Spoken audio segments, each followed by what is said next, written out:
Okay. Hi, my name is Gabby. I'm a senior at GCIT, and today I'm going to be reading for you Skippyjon Jones in Mummy Trouble. Skippyjon Jones did his very best, thinking outside the box.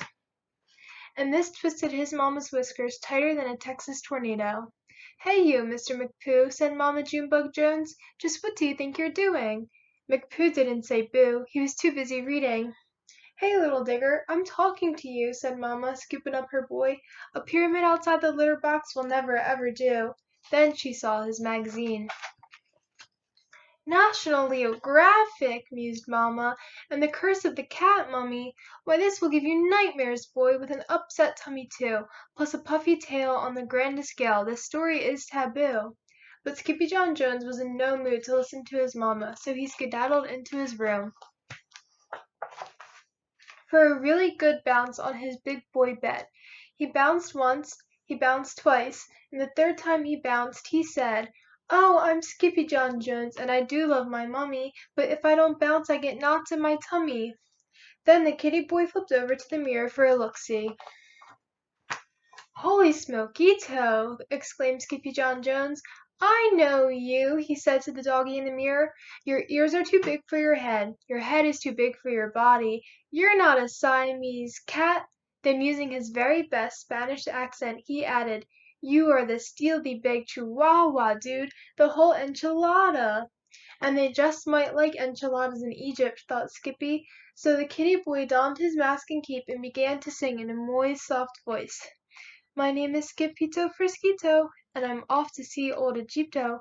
My chicos insist, and I dare not resist the chance to go meet a mamito." In the meantime, his little sisters, Jezebel, Jillyboo, and Jujubee, rolled into his room with a plan of their own. But the kitty boy was already deep inside his closet on his way to ancient Egypt. And paddling down the river Nile, who should sail right past but a kooky crocodile? Hunkered down on his lumpy bumpy back were all of his old amigos, the Chimichangas pack. "On donde vas?" called out Skippito. "We are going to the Undermundo," answered the Chihuahuas.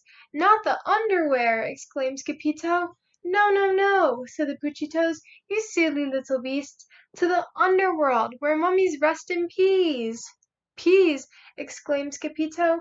"Who wants to sleep in peas?" "We do," said the doggies. "We hear they are to die for." "You mean they are better than the frijoles?" said Scipito. "Si, mucho mejor, señor," said Poquito Tito. "Vámonos," said Scipito. "What are we waiting for?" But then Don Diego, the biggest of the small ones, spoke up. "Hold your ponies, Pepito. To get to the Undermundo, we first have to answer the riddle of the Sphinx." "But no riddle," said Scipito. "No problema," said Poquito Tito. "You have a muy big brain." Then they set forth from the Rio Nile to find the Sphinx. The muchachos began to sing. "Skippy, skippo, skipito, we only have one chancerito to pass by the Sphinx, so don't be a jinx, just answer the riddle dondito." The muchachos arrived at 4 o'clock sharp, but the Sphinx had been waiting forever. "Don't let the gato get your tongue, dude," said Don Diego. "What cat? Where?" asked Capito.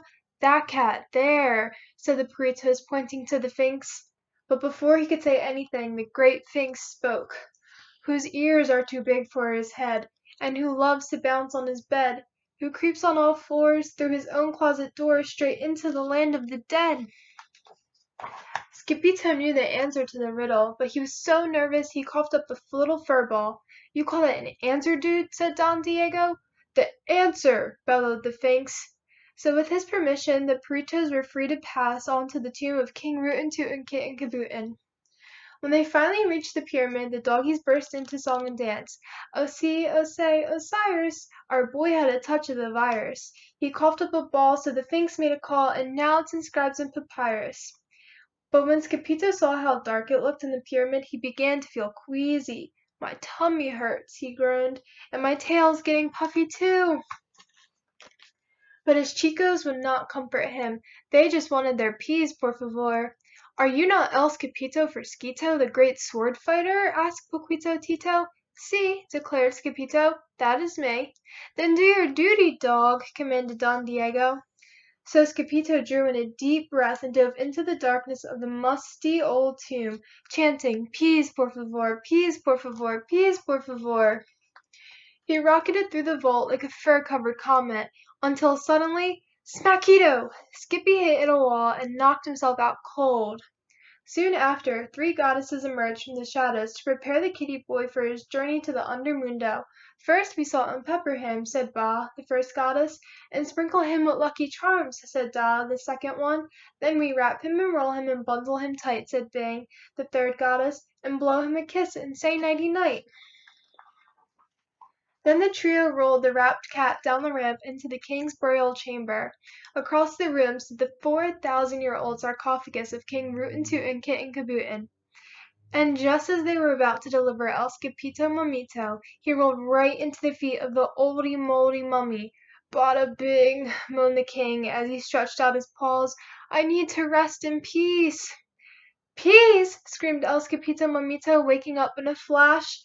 And quicker than you can say mummies, mumps, and measles, he grabbed 2 pawsfuls of peas and hightailed it home. When Los Chimichangas saw El Skipito Mamito come rolling out of the pyramid, they went into a real tailspin. Then all the doggies began to chant, "Green Chiquiros hot, green Chiquiros cold, the best Chiquiros in the world are those that Skipito holds." But El Skipito Mamito was too scared to slow down, so he chucked the peas at his chicos and kept on running. Straight into the arms of his mummy.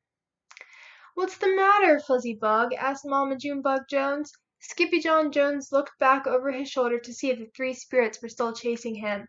"Bada bing!" he wailed, dropping the last of the peas. Then 3 giggling goddesses raced into the room after Skippyjo with their puppets and a roll of toilet paper. "We're going to wrap you and roll you and bundle you tight," they sang, "and check you for cooties, then kiss you goodnight."